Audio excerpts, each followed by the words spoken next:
Can y'all see it on the Zoom meeting? Yes, we're good.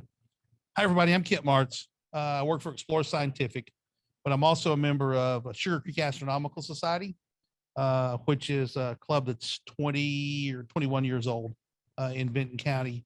And I'm also on the board of NWA Space, which is our DBA name.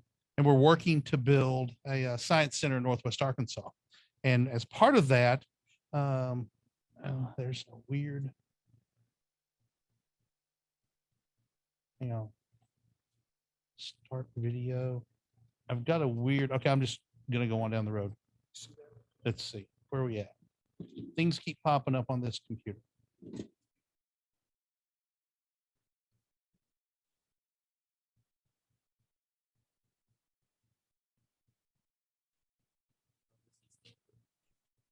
Yes, there we go. There we go. All right, so everybody has technical difficulties. Y'all don't feel bad because our club goes through this every single month, and we get one thing fixed and we're like, "Ah, yeah, baby." And then next month, something else rears its ugly head. And it's just brutal to try and figure all this stuff out.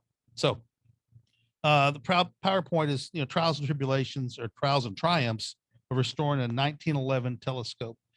John Brashear was one of the prominent turn of the century telescope makers, and this telescope is steampunk cool.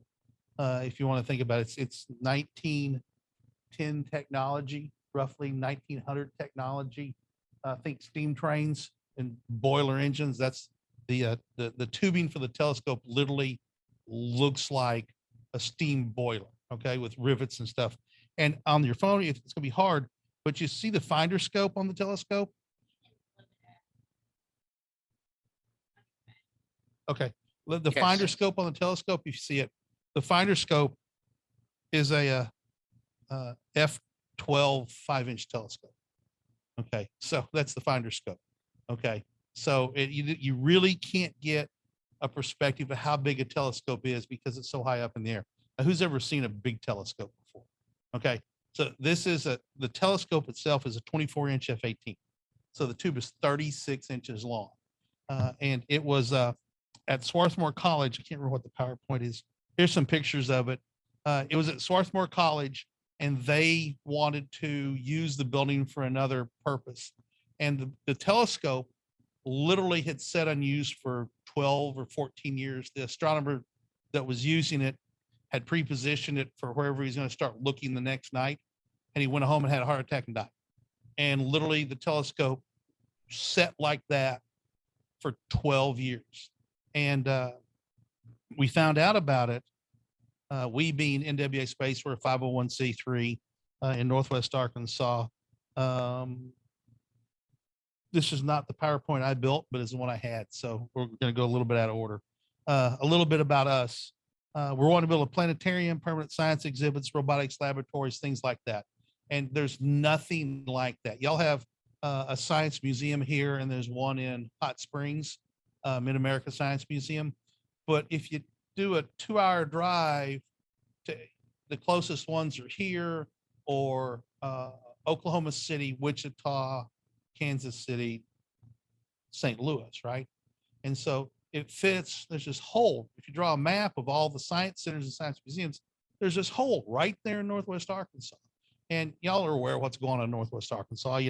The 2 county areas, 750,000 people. There's people moving there.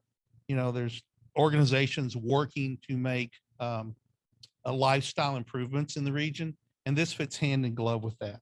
And our target demographic is 10 years and up, 10 years old and up, because there's a kids, the Amazium for kids has, by the time you're 8, you pretty well age out, and we don't want to tread on their turf.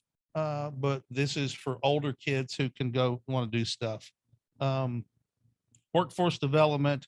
We want to catch the interest, get kids interested in science. And I'll show you some slides here in a minute how we do that.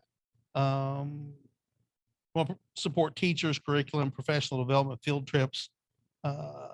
Just going to blow through this. We do a lot of public outreach. Okay, so we go to community festivals and First Fridays and Thirsty Thursdays and things like that, right? And we do science demonstrations with them. And here is down on the Fayetteville, down on Dixon Street. It's Moon on Dixon. We'll go down there after a football game or a basketball game and do telescopes. And 1,000 people look through our telescopes. One night we had nearly 2,000 people look through the telescopes. Yeah, and we're right down there on Dixon Street. We plan it for when we have a first quarter moon, so we're right under street lights. It's you can't look at faint fuzzies, but boy, you can sure look at the moon.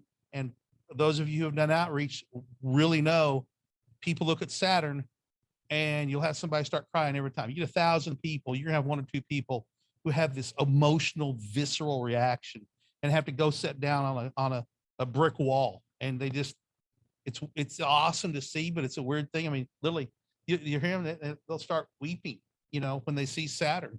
And it's just and some of them aren't even drunk. And that's the, so that's the, after if they win, it's a whole lot more fun than it is if they lose. I'll tell you that. And we'll be out there till midnight, 1 o'clock a lot of times. And we try to leave by 1 o'clock because then the drunks start coming out. And the first time somebody puked on a telescope, they said, well, we probably ought not to be when all the drunks come out. So we also do, this is at one of the festivals, dual telescopes there, doing solar astronomy, and people are fascinated to see the sun in hydrogen alpha and white light, as well as some science. There's some trying to move. I've got the there. Maybe that'll get it out. So if you look down in the bottom right hand picture, that is the on the left is the finder scope, and that's the dew shield for the telescope on the right. So it'll give you a perspective of how, it looks like a big old wash tub. I mean, it's literally, and it literally is cut out with a pair of tin snips cut out. There's nothing fancy about this telescope. You said 36 inches. You meant 36 feet. 36 feet. Yeah, it's 24 inches in diameter and it's 36 feet long. It's longer than this room, right? I mean, it's a big telescope. Moving on, here we go. So, we do the previous one, we're doing an electric demonstration. You see, we have, who knew you could buy uranium ore on the internet? But you can. And so we do, you talk about uranium, and we talk about electric generation and how you can use uranium to heat up water, and what other methods can you use to create electricity. And we have this whole big long with a magnet copper pipe and really go through this process of how important it is. Well, I'll say, and is electricity important to anybody here? And some kids will sit there and go, oh. And some kids are nodding their head, yes, they get it, right?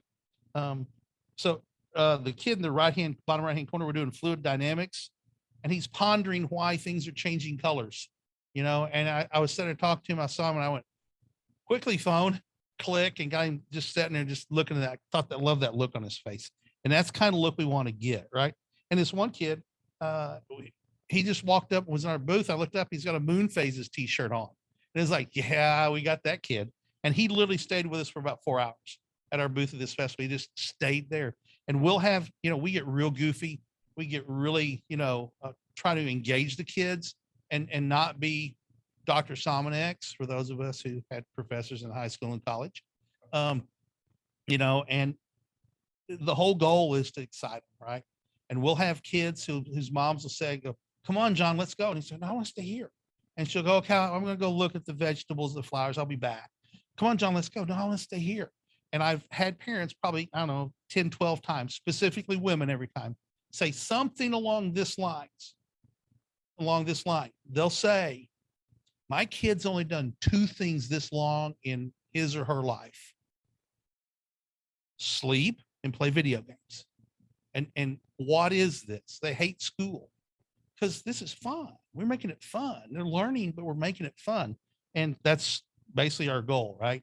A lot of local school nights, STEM nights, observation nights, maker nights, eclipse viewing. This is picture was taken during one of the eclipse. One of our members had eclipse, We also participated at Explore Scientific, and this started before I started to work at Explore Scientific. They had this idea along with let me see, what was it? Astronomers Without Borders had this idea. Well, there's gonna be a lot of people that don't want their eclipse glasses. Let's say we'll recycle the eclipse glasses and send them to Africa or South America for the next eclipses. And how many you think we're gonna get? I think it's maybe 200,000. Um, one day, an entire semi truck from the U.S. Postal Service pulled up. A semi from the U.S. Postal Service pulled up and unloaded pallets of eclipse glasses. Ended up being, it says received 2.5 million. By the time it was over, it was probably 6 to 7 million. And we were like, NWA Space was like, how do we process all these? I mean, literally, they rented trailers to store all these in. There was 40 pallets of just, you can see what it looks like. And so we had to go through a process of how do you look at eclipse glasses that have been used and determine if they're good or not. Well, we start out going, nope, yeah, those are good. And then hold them up to a really bright light. And we were like, this is not going to work. These things are coming in. And so we started seeing a trend after the first couple of times, and we could tell by the manufacturers whether they were good or not. And there was a stunning number of eclipse glasses that we held up to lights like this, and you could see the lights easily. There's a stunning number of them. And so what I feel like happened was, I think there was a manufacturer that was like, yeah, it doesn't really matter. I've got 10 lines running. I'm going to put bad film on 2 of them. And that's the only thing I'd come up with. And you could see there was one company, they literally took another company's and scanned it on a copier and printed up their own using bad film. And literally you could tell the difference by looking at it. It's clearly a copy. It just looked like it. But that was an overwhelming task. Library telescope, when this PowerPoint was done, we have 15 telescopes. I think we've done like 30 now in like 14 libraries. We bought 2 for Bentonville, and somebody was on a waiting list, and they got the telescope. They liked it so much they personally bought 6 more. And so so they have 8, and there's a waiting list right now 4 months long, and they have 8 telescopes that are continuously checked out. So it's a thing, right? People are interested in astronomy. How do we stumble onto the telescope? Because we did stumble on telescope. We were talking about just being a planisphere and a science center. And one of the the president and founder of the group, her mom was on a listserv of some sort. And there was an International Planetarium Society email went out and says, hey, we're Swarthmore College and we've got this telescope we want to get rid of, make proposals. And so she forwarded it to her daughter, who's the president of the board, and she sent it out to the board. And we said, well, what's the telescope? And so she emailed, and they replied back and sent it to us. And there were some board members like, no. And we we're like, yeah, we want that. And we made a proposal that we want to clean it up, modernize it, have a 110-year-old go-to telescope, right? A ginormous go-to telescope. And everybody else wanted to take, a piece of it and prop it up in a corner and let it collect dust as a museum piece. And we got it. And they said, okay, so shipping's going to be about $40,000. You can have it for free, but shipping's, and we went, we don't have any money. And they went, okay, well, we like your proposal so much, we'll pay for the shipping. We'll get it there. Once you unload it, it's yours. And so they literally paid they gave it to us because they liked our proposal. And here's the sad part about what happened to the observatory. Beautiful, you saw a picture of it, beautiful observatory, copper dome. They put a ceiling in like this in it, turned it into an international student center. And you've got this beautiful dome up under a fault ceiling that'll never get used again, right? It was sad. So we started going, okay, what can it look like? And a good friend of ours is an architect, but he's also an astronomer, has wonderful home-built telescopes. And he got involved and he started thinking, okay, what does it look like? How does this go, right? And he was sitting outside, literally watching a campfire in his backyard, and there was a pole, and he saw the smoke going around the pole and making these wispy sort of loops, and he went, "That's how I'm going to design the building." And so that became sort of the genesis for the building. And again, I had another PowerPoint that I could not find. So I took this one and plugged it in this morning and said, okay, I'm going to use that one, right? So we jumped back to the telescope. This gives you an idea about how big around a telescope is. That's the objective lens. This is the first time anybody looked at that telescope objective lens since it had been parked up there. When we got there, it had not been moved. And all they did to see if it would come down is unlock it and then move it. And they said, yep, the bearings aren't locked up. And so swung down, it's been sitting up there for 12 years, pointed at the sky. Observatories are not bird proof, right? And we were like, we just knew it was just going to be horrible. It was almost pristine. No bird droppings, just dust, no bugs. It could be used now with no big deal. And what is that objective worth? We valued it about $5 million. We talked to a couple of companies and they said, hard to say, but figure 5 million because nobody makes these anymore. The technology doesn't exist to make these crown and flints this big. John Brashear's son, there was another company that was trying to make the elements and they made 3 and all of them cracked. And so they gave up and John Brashear's son managed to do it. And what's cool about this telescope is back in the 60s, the astronomer at the time made a claim of the discovery of an exoplanet around Bernard's star and circling Bernard's star. And it was written off and pretty well proven that it was a periodic error caused by the clock drive. And so they discounted it and pretty well proven that it didn't happen. However, he was wrong, but he was right. And it was the first really credible claim of an exoplanet. And so one of the first things we want to do after we get this telescope up running science-wise is to take a light curve of Bernard's star and prove that there's a exoplanet around Bernard's star with this telescope, just sort of in his honor, if you will. Let's see. Okay. I hope that's not too loud. At the time it was built, Is that too loud? directly, Sulphurous Light, 1913. It Okay. probably, I can't say for sure, was the second largest telescope in the country. The outfit this is going to in Arkansas is called SQ, Supporting Science and Space. And it's basically science, technology, engineering, mathematics, and I think, what else do they throw in there to get steam out of it sometimes? As a draw, as a hook, to help students who are interested in the sciences, or might be interested in the sciences, persist as students learning background work in physics, chemistry, mathematics, and even for planetary studies, geology and biology. Our goal was to build a science center. We wanted something to get people excited, but we didn't have that centerpiece of the science center of how it was going to work. So when this opportunity came up, the board got together and basically said, well, we've got it now. This is what we built the science center around. There's a lot of outdoor activities in Northwest Arkansas. There's a lot of art now, but there's not really an emphasis on STEM fields in Northwest Arkansas. And so we wanted to focus on that as a way to work with the public and get people educated and excited about STEM opportunities. They've got to find a site, acquire the land, build a science center, of which part is this observatory. It will no doubt certainly also have a planetarium.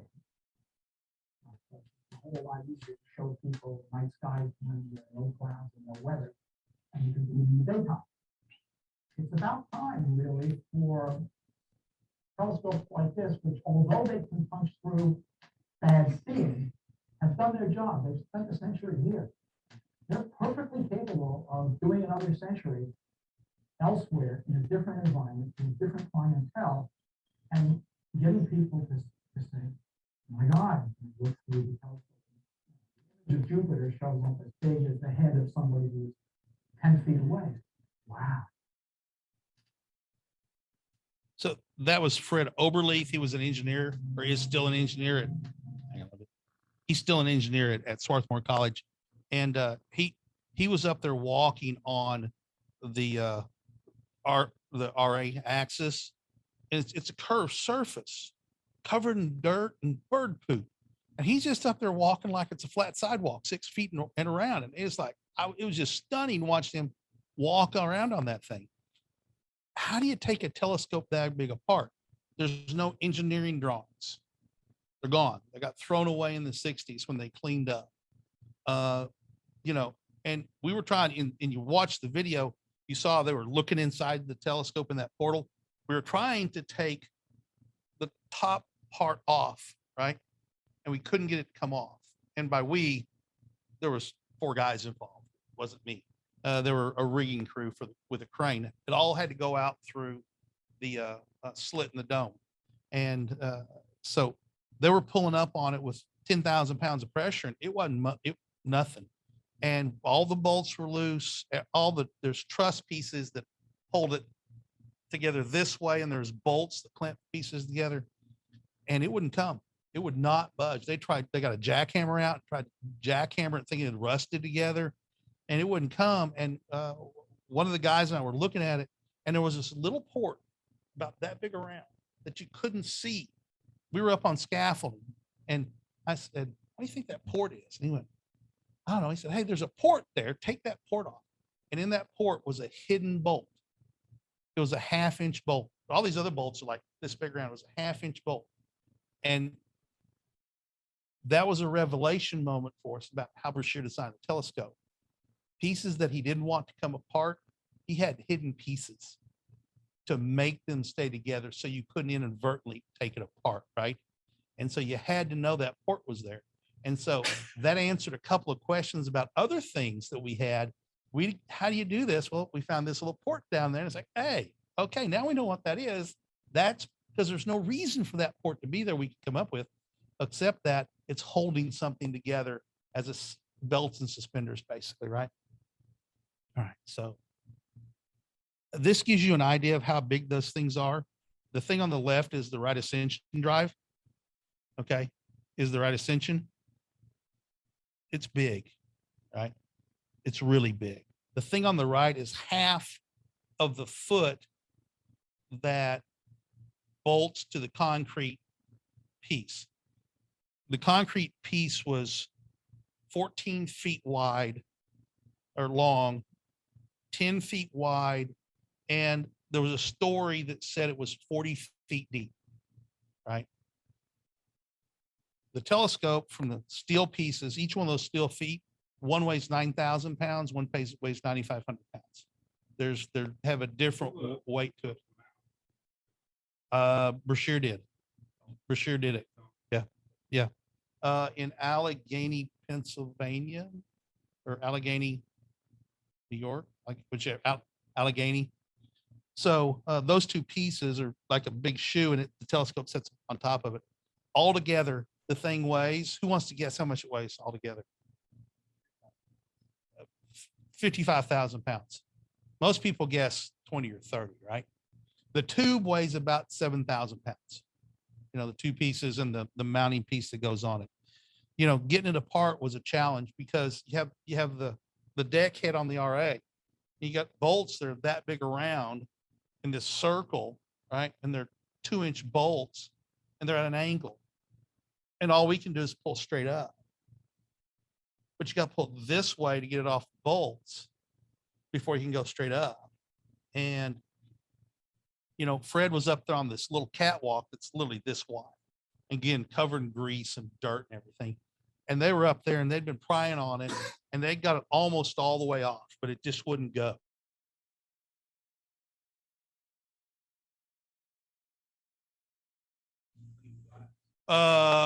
We used a lot of distilled water, and yeah, okay. We used a lot of distilled water to clean. So we're talking about how we clean the finder scope for those of you just joining. We used a lot of distilled water and just soaked it and just soaked it and soaked it and rinsed it with squirted distilled water. And we ended up then using, I can't remember what it was. It's sort of a rubberized compound and you pour it on, and we just made a cardboard dam, poured it on, and then put cheesecloth over it, pulled it off, and kept doing that.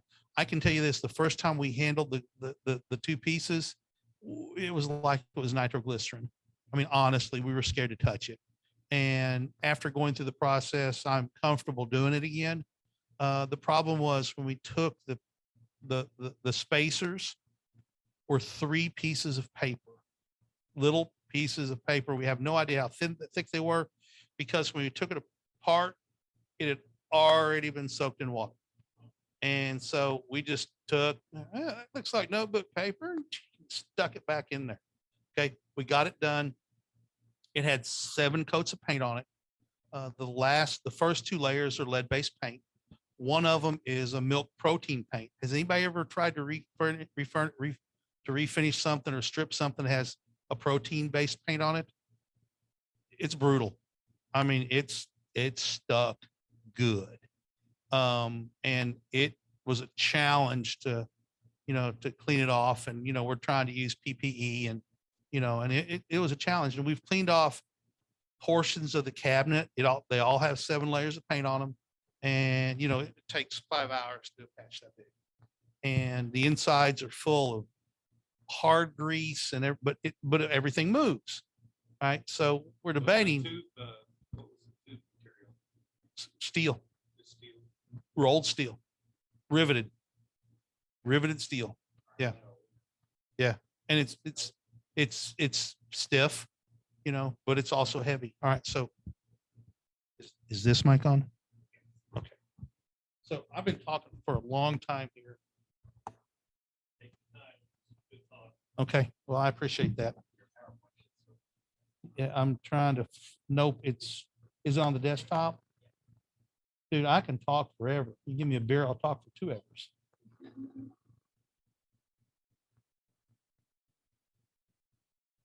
Well, it's a strong. Yeah, absolutely. I understand.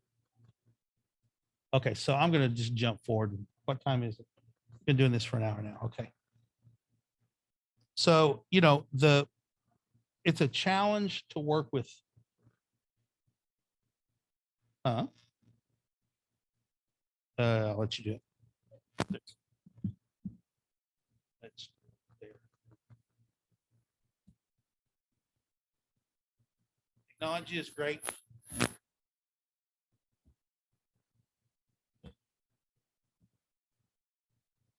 Are y'all seeing it now? Bingo, good deal.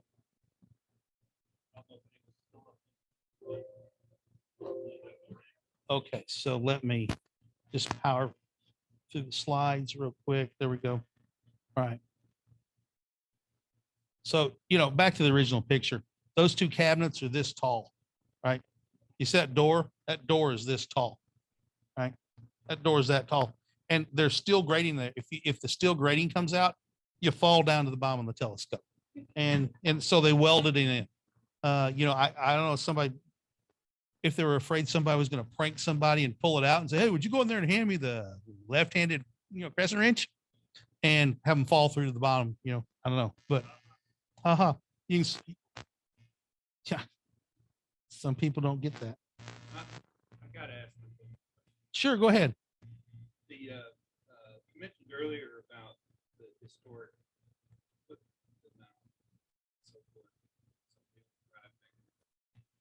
You're going to modernize it. I can tell by the way you describe it. But how do you strike that balance between keeping it a historic item and having it a modern, usable instrument? It's a tough balance. We want to store it as much as we can, but it has to be usable, right? Yep. And it has to be modern, usable, and if we want to, it's going to have to be accurate. I mean, I sell telescopes. Everybody wants a telescope with an easy button on it. Everybody wants to take pictures like Jack Newton. I'll say, you want to take pictures like Jack Newton? You can do that. He's been doing it for 50 years. Right? Yes, he is. Really? Mm-hmm. They're still alive. He, The Okie Tex, is that- he's still alive. I saw him in 2019. Was that an event where he was at? Okay, I'll tell you this. We were at the, what's called the Arizona Dark Sky Star Party, an event that Explore Scientific puts on. And I'm sitting there, right? And I've got Jack Newton to the right of me, David Levy to the left of me, and Fred Espenak is sitting right in front of me. And I'm sitting there going, dang. You know, I mean, because I grew up reading Sky and Telescope. I read American Archaeology, Scientific American, National Geographic, and Sky and Telescope, and Reader's Digest. Those are the 5 things I read every month. They got them. I read them before Dad did, if I could. Okay, my dad got me started in astronomy, and when that happened, I had to call him and say, Dad, you're not gonna believe this. You know, I'm sitting and gave him that story, and he's like, that's just amazing. You know, it never would have happened had I not got promoted out of the newspaper industry. You know, I mean, because y'all are roughly my age. I mean, those are the heroes that we grew up reading about, right? Yep. And I'm sitting there literally right there. So cool. So cool. So I had breakfast at PSP I know. with Steve Nomura. Mm-hmm. Dave Barry. Oh yeah, Yeah, we were all- Yeah. exactly. The numbers that are in my phone of people that like that. Yeah. I mean, I've got Richard Barry. Kelly Beatty, you know, I mean, it's just names of people that I just can call them at any time and ask them a question. It's pretty cool.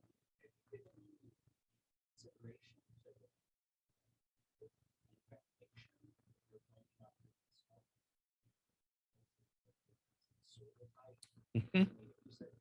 They were on bedrock and it was down to bedrock, and there was a historic train track like a quarter of a mile from the observatory, and they were trying to mass dampen. Is right. They were trying to create such a large mass that couldn't. Sounds like they over-engineered it. Yeah. Just to support. You don't want it to fall over. Well, no. I mean, So what are you considering? it depends on the site. If bedrock is close, you anchor to bedrock. If bedrock is not close, you go with wide and deep and heavy. That's all you can do. But it all depends on the soil science, right? The soil, Which varies up there. the one in Lowell, but we've not drilled because until we sign a contract, it's not ours. Right. So it literally depends on the site, right? That determines what the base is going to look like. And then everything else gets built around that, right? So Okay. you're not gonna put it in dark skies. You're gonna No, put it we there. want it along I-49. We want it, but that's what's beautiful about Lowell. If you know Northwest Arkansas, it's Fayetteville, Springdale, Lowell, Rogers, Bentonville. It's right in the middle. The park is a quarter mile west, a half mile west of I-49. Yeah, you know, I grew up So it's out there, you know, and look, this telescope is great for planetary because its focal length is so long. It's going to be fine. Light pollution, we care less about light pollution. It's about getting kids in there and see this steampunk cool thing and then look through it and literally using, you know, the animation tools. Jupiter is going to look about the size of a human head at 10 feet. Okay. I mean, literally that's what it's going to look like. Right. And with our widest angle eyepiece, if you put a 120 12 millimeter or 30 millimeter eyepiece on it, you're going to see about a sixth of the moon. With a wide eyepiece, you're going to see maybe a sixth of the moon because it's got such long focal length, right? Massive magnification. Jupiter and Saturn are going to look. Mars, if Mars is up high enough and it has good apparition, Mars is going to look really good in it just because it's so big. But again, you got humidity and scene, and we're in Arkansas. We're not 12,000 feet at Palomar, right? Or 10,000 feet. But yeah, absolutely. Yeah, absolutely. Absolutely. And, you know, and with modern filters, we can do some amazing deep field astrophotography, you know, with a guide camera. So you hide the guide camera and something that looks steampunk cool, right? You hide the go-to motors in something that looks steampunk cool. You fabricate something that looks of its time, right? Yeah. And you hide it, right? And that's what it is. It's steampunk. Okay, so you can see these controls and dials straight out of the 1950s, right? Straight out of the 1950s. I'm gonna go through this real quick because you can't get the sense. Okay, watch this. That's about 600 pounds of steel counterweight they put on for some reason.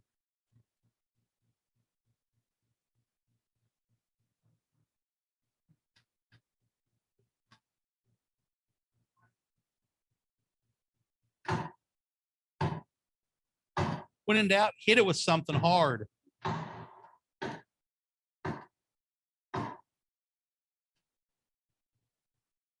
So splitting mall is a great idea.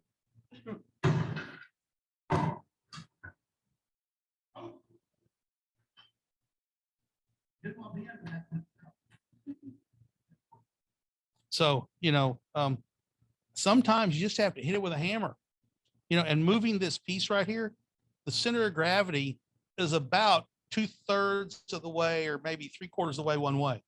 And it's weird figuring out how these pieces, because they don't look like where the center of gravity should be, but that's where the center of gravity is. And as long as you find the center of gravity, you can move it with no trouble, as long as you have the proper boom lift to get it. But now we know where the center of gravity of these pieces are, right? So that was a challenge for many things. So there's a close-up picture of the dial. Okay, so here's where Elliot's design came in. You can see the smoke sort of going past the pole. And so he took that design, he sat there and washed it, and that's where his inspiration for what the building became. And, roughed out, what can be where. It's a 3-story building, because the observatory tower is 45 feet tall. It's the telescope is 36 feet. So you got to be at least 40 feet, but that's not enough for air current. So you're literally theirs was 45 feet, which we think is about right. You'll price a 45-foot dome sometime. Okay, so I was gonna say, were you gonna do a conventional dome, because they're probably big. yeah, we've talked about all sorts of things, and they all cost money. There's no cheap way of doing Well, it, right? that's- Yeah. So this is, and you're going to see this in a minute, the building is part of a solar telescope. Elliot's inspiration was he's building a solar telescope that the building is actually the tube of the telescope. Okay. And it's going to be doesn't it though? And it's going to be, I can't decide if we decide it's going to be a cold heliostat or a heliostat. I don't remember which one it is, but here's some more animations and Elliot, I sat there with Elliot for a day, and we measured, and he took sketches, and his sketches are beautiful art. I mean, what he did, but they took all those measurements at PB2 and they created, this animation we're getting ready to see right here. We also got I'm not sure how we found it. Scott Roberts found this. Palomar was getting ready to get rid of a spectrograph that was used exactly 12 times, and they didn't know anything about it. So we went out and got it. I drove literally the next day. We left, 3 of us left on the board, drove out to Palomar, picked it up, came back, and it fit in the back of my truck barely. And we were looking at it, and the grating is still in it. So it's not just a big piece of steel. It truly is a spectrograph. And that Etalon, there's no telling how much money that Etalon's actually worth, right? Okay, here we go.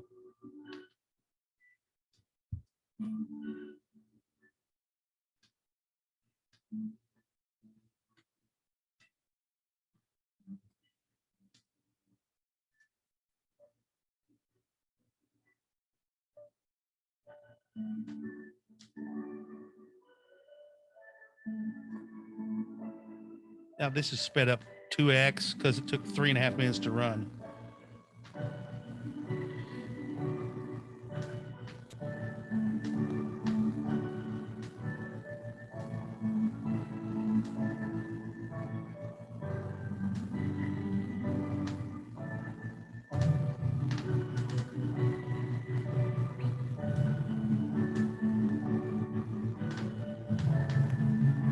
Okay, now this is going down through the coheliostat. You're going down into the lobby, and there's the mirror. It goes down to the end, hits another mirror, projects the live image of the sun on the wall. And now's the airlock going to the observatory. Those are the glass walls in the observatory.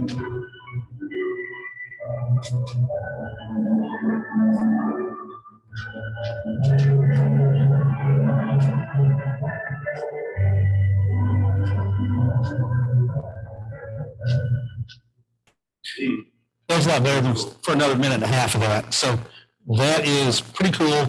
It's our website is nwa.space. Our name is our URL. People go .space.com. No, nwa.space. Space is a .com or whatever. You can't remember that. nwaspace.org and .com also work, but nwa.space is our URL. So the animation is pretty cool. You know, some people pick up on the glass walls at the observatory. You know, it's like, well, why do you have glass walls? Why not? Right? I mean, anybody else know of an observatory with glass walls? If it's, you know, it makes a beautiful setting for a wedding or something, right?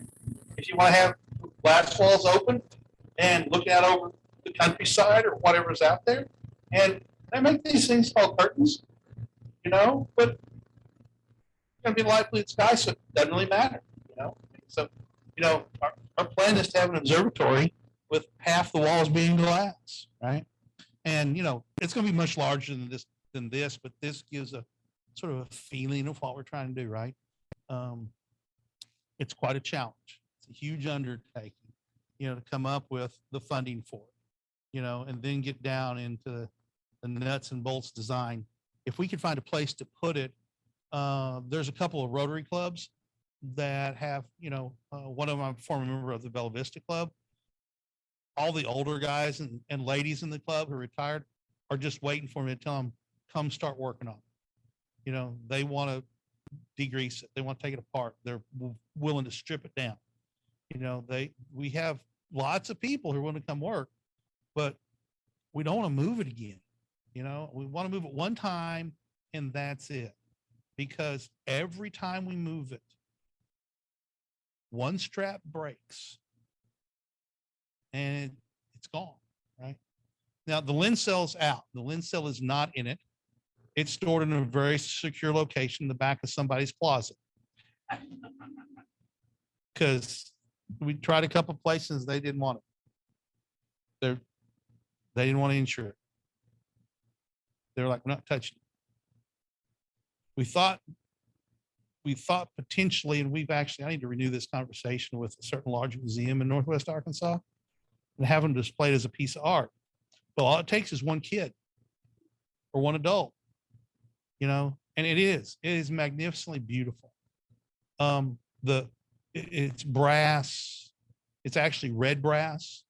And so it's more coppery color than standard brass, but that presents other challenges for cleaning. When we clean What part is that? You're talking about the cell? the cell, the carrier for the cell, and all the brass on the finder scope is brass.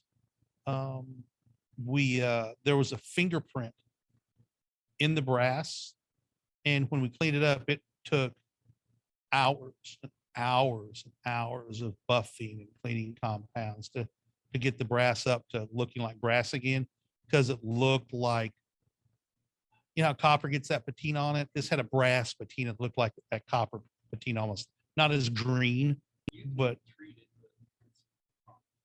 so we left the vestige of that one fingerprint.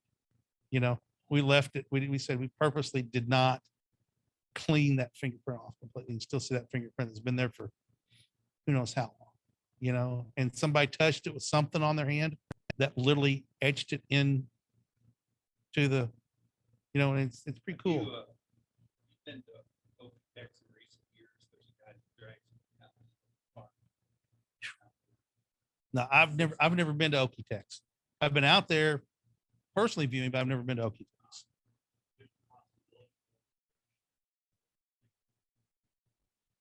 Anything's possible, and you'll never know.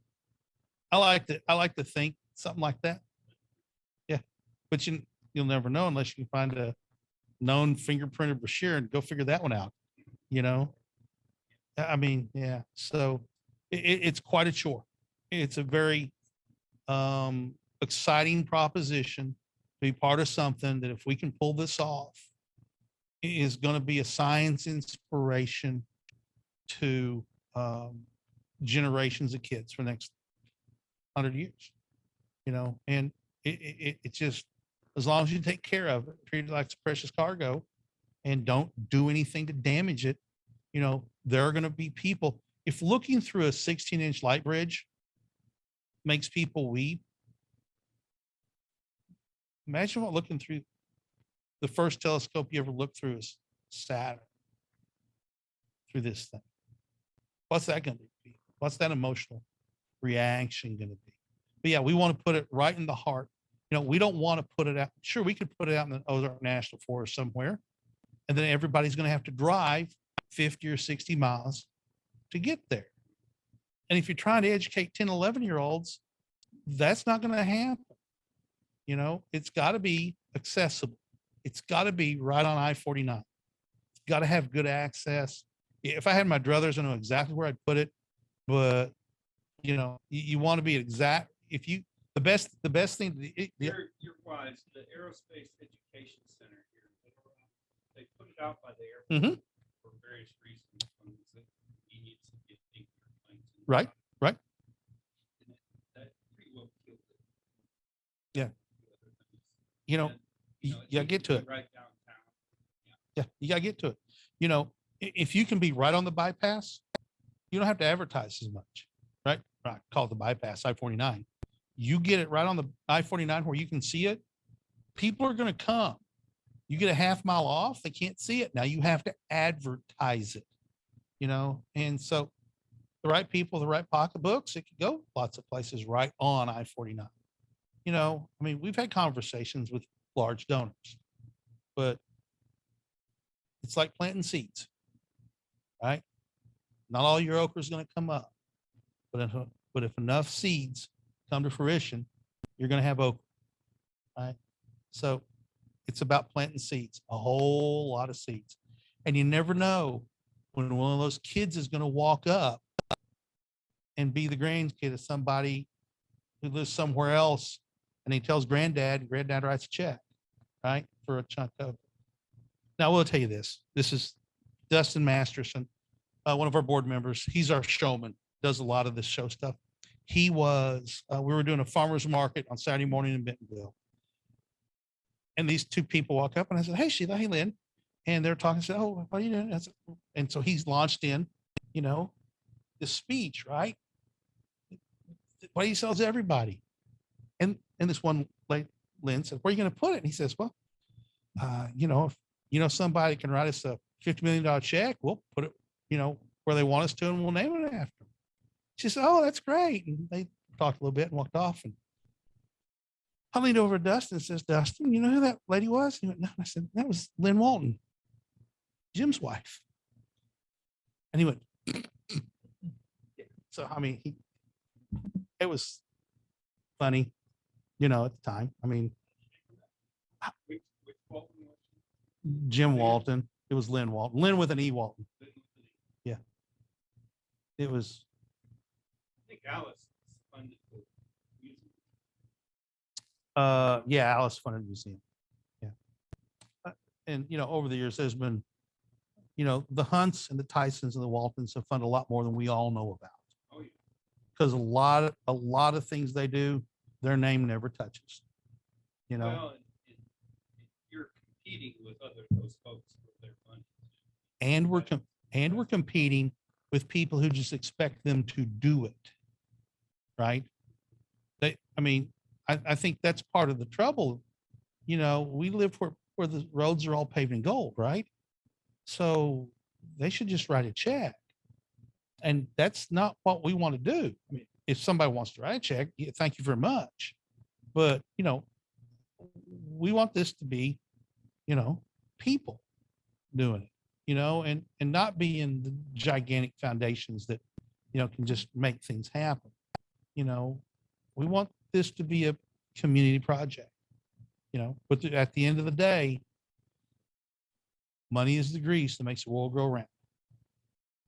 You know, good intentions and great ideas come and go every single day. And we're trying hard to broaden, do outreach, talk to people about volunteering, whether it's do the website or there was two people, we had put some on Facebook, we're gonna have a training session, and a couple of people showed up and two people said, I want to go to the next thing y'all do. And we did a STEM symposium thing for kids at, young, every 5 to 14 or 15 at the community college, Northwest Arkansas Community College. And they showed up and they had never seen our demonstrations before, but they liked what they read about and wanted to be part of it. And they both, watched what I did and literally said, this is amazing. The kids are just in awe.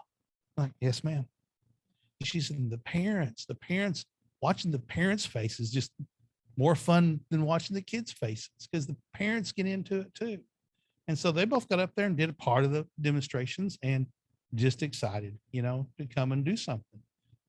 It's a slow, long process with a great goal at the end. Yeah. No, there was no.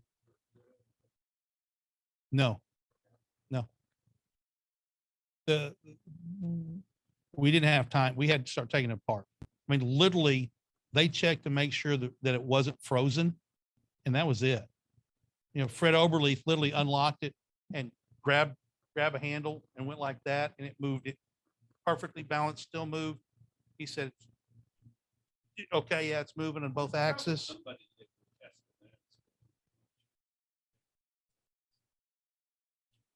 test that. It's Fred. There was Fred and another guy. I can't remember what his name was. The first time he ever looked through the telescope was he looked at Jupiter through that telescope, and he said it was like a beach ball. Long time ago. He was in his 70s, would be my guess. Yeah, long time ago. And he was a professor there. There was dozens and dozens of people who came by to look at it that were not on college staff, to come by and just sort of say goodbye to it, I guess. Now, all the imagery that it took was still existed or still exists. There's a guy in Arizona who got it. And why they gave it to him, I don't know. But he reached out to us after we found out. He says, when you have a secure building for it, he says, you can come get it all. Right? He just wanted to make sure it didn't get thrown away. And so he just went and got it. He collects that stuff. I mean, he does this. It's one of his things, right? And he literally said, just come get it and you have it all. So we have an image of some of the glass plate negatives that were still there, but they literally back in the 60s threw almost everything away. Oh, what I would pay to get the engineering drawings for this thing so we know what's inside of it, because you don't know where retaining rings are. You don't know where clips are. You don't. Probably. Yeah. The mount, I said it was made in Allegheny. It wasn't made in Allegheny. The mount was originally made for an observatory that was going to be built at Allegheny, and they didn't build it.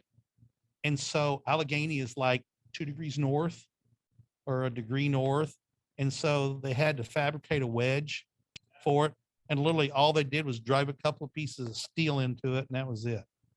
And so they had to change the angle to fit, right? Because the mount is built for a specific, like all Argo 2 mounts, you can, screw it up and change.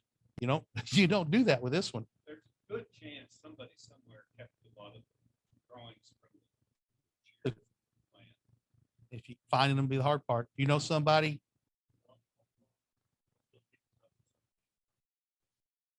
Yeah. If they have drawings, if they have the drawings, chances are it's just going to be scaled up. Yeah, that's my guess. That'd be awesome. Yeah. Look, see, That's why you give these speeches. You never know when one guy's going to come up with engineering drawings you need. You know, I just, that's worth me driving down here for right there. Yeah. Try and get those drawings for me. Married a local girl up there. Look, see family and I'll go over and Taylor. Jim Taylor.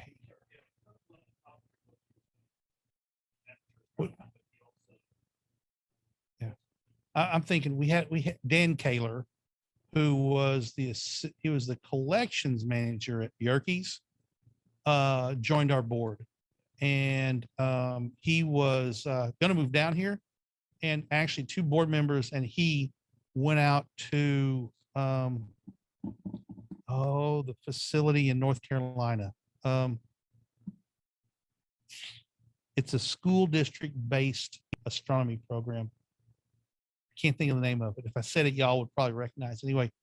And out there, he was really tired, not feeling good, and his back was hurting. And he went home, went to the doctor, and his thyroid cancer had come back, and he made it 26 days. And so, sure, that's awesome. Yeah. Dude, if we could get good copies, that would be gold for us. Because as we learned, one little hidden bolt keeps you from taking things apart, and you don't want to break it. You know, my dad would bring home stuff for us my brother and I to take apart, and I couldn't get something apart one time, so I broke it. And he got home and he went, "Can you put it back together now for me?" No, I broke it. He says, "Give it to you to take apart, not break." You know, and you want to be careful and not break this thing. Yeah. Any other questions? I can drone on forever talking about this. Well, I appreciate that very much. You're being very kind. You see Elliot contest. I will do that. I haven't talked to Elliot in a while. I need to give him a call. He's been, everybody's busy. He used to come by the store pretty regular. I haven't seen him in a bit. I know he's probably getting ready to gear up to go to Okie-Tex because he goes pretty well every year. It or Tex is one or the other. Right. Yeah. Yeah. I don't know if he's still with you. Are you still with you?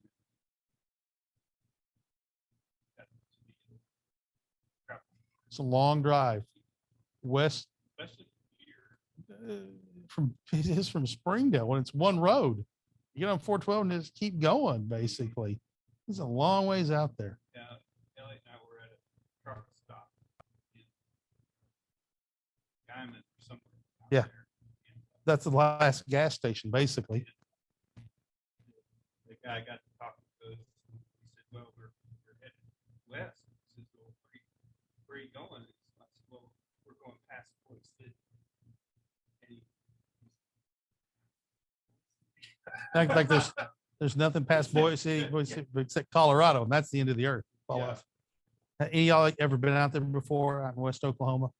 It's death. Yeah. Now, if where the it actual is, Star Party is.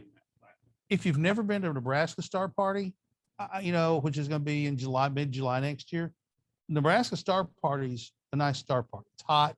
You're up in the sand hills, but it's probably as dark, if not darker necessarily than Okie-Tex. And if you've never, who's been to a good, really dark site before? Okay. Walk for those of you who haven't, was walking down from the observing field to go talk to a friend of mine about years ago. And you can see shadows of the trees on the ground. Okay. You can, just like you can see my hand on my shirt, you can face south and have the Milky Way, and you can move your hand back and forth and you can see your shadow of your hand by the light of Milky Way. You owe it to yourself to go to a dark sky site on the new moon to just see it, because it's pretty cool. You can walk around at night with no trouble. I can walk around with no light. Yeah, it's so cool. But Nebraska's a good one too. It's in July. It's hot. At Okie-Tex one time I got lost in RVs. Kept bumping into RVs. Well, yeah, it was like canyons. Yeah. Between them. It's dark. And, Yeah. yeah, I couldn't remember how many rows arrows was my row. Whoops. Yeah. All right. Anyway, I can go on forever. We can tell stories. Yeah. We can all tell stories forever. I appreciate your attention. I hope I've inspired you to go do outreach, take a telescope and after a high school football game or, after something and just flunk at where people are and say, hey, you want to look through a telescope? And here's something I found. I'll share this with you. Women will come up and look through the telescope, right?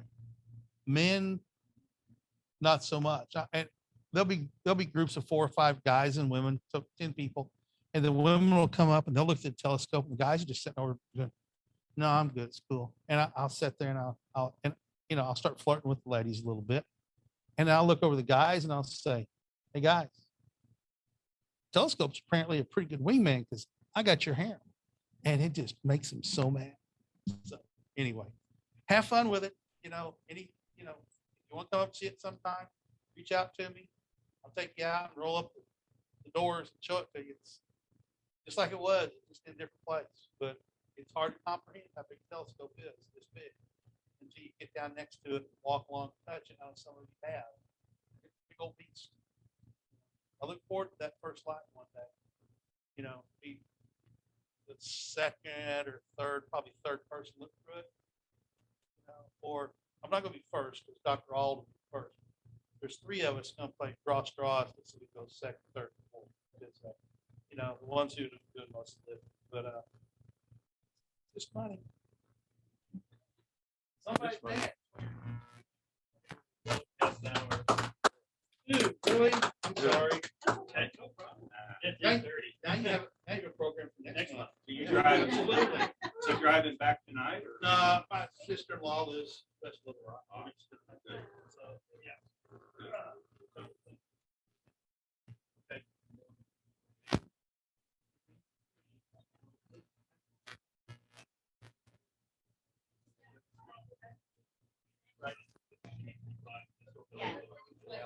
Right. I've seen you a couple of times on the email. Oh, yeah. Every once in a while I drop something. Meet you. I got that. Right. Yeah.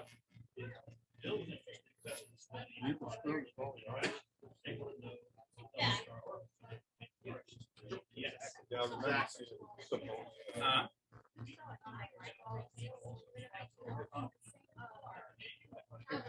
Somebody was working on something. He was being real thoughtful. Like, I take a picture of the stage, and I got a poster. I like it. There's a lot of variables. If we're doing this our senior, we're thinking, remember previous papers, they come out these. User link. Filters. User filter.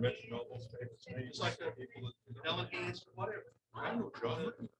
Yeah. That's right. A user link. Woohoo. Extra picture, the light. Well, when you go to these star parties, you see these in-app. So this paper, he read this well. Thank you so much. Yeah. Appreciate it. Thanks. Yeah. I was John, right? John, yeah. John. I'll tell him. I was listening. Yeah.